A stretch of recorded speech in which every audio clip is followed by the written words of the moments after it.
Welcome to the Sage Thought Leadership Podcast, building experiences that connect, remove friction, and deliver insights.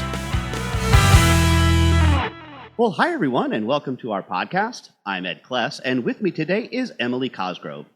Emily began her career winning Young Business Person of the Year for her first business, the High Tide Café, at 24 years old. 6 years later, she trained with Cardiff University's Learning and Development Unit and partnered with them on widening participation mentoring programs for almost 20 years. After retraining as a professional coach mentor in 2007, Emily began supporting global organizations and cutting-edge startups to create award-winning mentoring schemes and people at all levels to strengthen their human connection at work through their conversations. In 2014, she co-founded the Conversation Space with business partner Sara Hope, where they co-created the framework and the idea of their book, Conversational Wisdom, Strengthening Human Connection Through the Power of Conversation. Welcome to the Sage Thought Leadership Podcast, Emily Cosgrove. Thank you so much, Ed. It's a pleasure to be here. Well, first off, Emily, why do you do what you do? Such a great question to start with. Thank you. And yes, you talked about the start of my working life in South Wales when I opened the High Tide Café. And I was really young when I did that. I was 23 when I began, and most of the people who worked with me there were students themselves. So what I found was that at the end of my working with them each day, I'd sit down and I'd say, what are you doing? What are you going to do next? What are you passionate about? What are you interested in? And I realized that the bit I loved most about work was having those kind of conversations. So it was from that my passion and love for conversation has grown. And that was the best part of 30 years ago.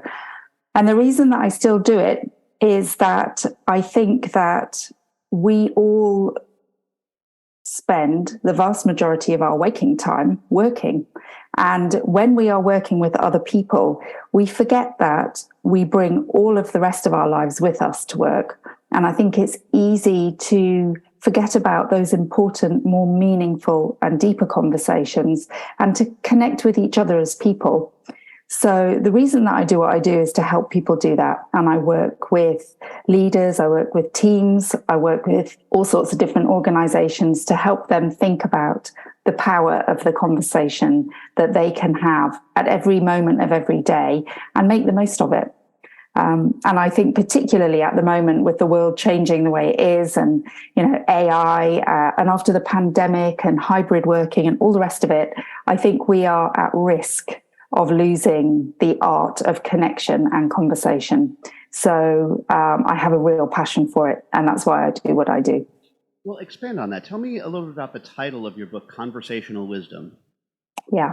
So when we talk about conversational wisdom, principally we're talking about people and relationships and their connection through their conversation. And we can all, check in with each other at work, kind of follow up on tasks, see how performance is going. But I think that we have the opportunity to be wiser in our conversations than just to do that.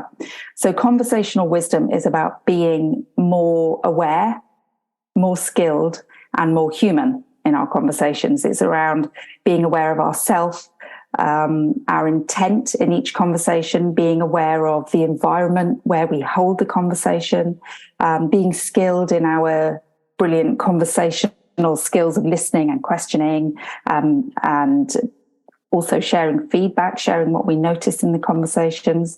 And it's around being human, so being willing to be vulnerable in our conversations, being curious and paying attention to the relationships that we have and how we support them in what we talk about and how we speak.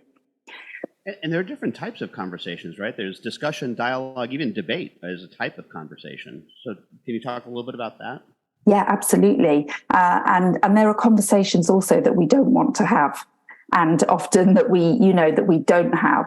So yes, there are rules about different conversations, and what we're interested in is moving from kind of debate is important, of course. We need to kind of get into those knotty, gnarly conversations and really figure out the different opinions and different thoughts. But I think that it's really critical to come back to seeing conversation as a way of exploring and being curious together, even if we don't agree on something. We can have two very different positions and different opinions, but being able to stay in conversation with those rather than just stopping listening and turning away from each other. I think it's really essential and really important to be able to stay in them. So yeah, we all have different conversations at work, and being able to move them maybe from staying towards the transactional end and more making them more transformational is really important. It helps with engagement, it helps with retention, it helps with performance, it helps with all of these things that are really important in terms of looking after our people in our organizations. One of the things I find is sometimes even getting agreement on what is this conversation about can be difficult. Yes. Yes. If you have two people having two different conversations, I equate it to you're playing tennis on two different tennis courts. It's so true, isn't it? And just being upfront and transparent about this is my intent for this conversation. This is what I want to talk about, and this is what I hope to do in this conversation. It's so simple, but often we don't do that. But if we take just a moment for us to both share that at the start, then we're both on the same court. And is that a good idea to express intent early on in the conversation? Talk a little bit about that. Yeah, absolutely. I think that, even if it's just a hey, how you doing conversation, saying that at the start, saying, oh, it's lovely to see you, and it'd be really nice just to hear how you are. I've only got 5 minutes, but let's check in. How you doing? It's yes, because then we know where we are. We've both understand what we're doing here and the purpose of the conversation. Or if it's about performance, being really clear up front about, it's really important that we talk about this. I want to be able to support you, and I want to be able to share what I'm noticing. Then everybody knows where they are, and we can have clearer conversation, clearer communication. And Emily, we have an exit question we ask all of our guests, and that is, who is a hero of yours, and why are they a hero? Okay, so right now at the moment, and actually probably for the last 10, 15 years, one of my biggest heroes is Brené Brown, who I know is also based down in Texas.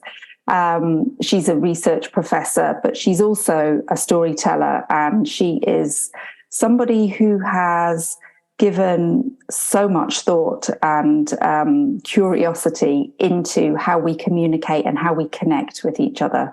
Her work on vulnerability and on connection and on courage and on empathy is really significant. And I think that she's done a huge amount of positive work for the world of work and for how we communicate and have conversations with each other.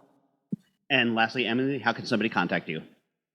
Okay, so they can find me at theconversationspace.com, on LinkedIn as Emily Cosgrove. They can find me on Twitter, The Internal Mentor.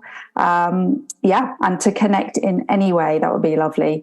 And they can also find the book called Conversational Wisdom at Routledge and at Amazon. It's really easy to find.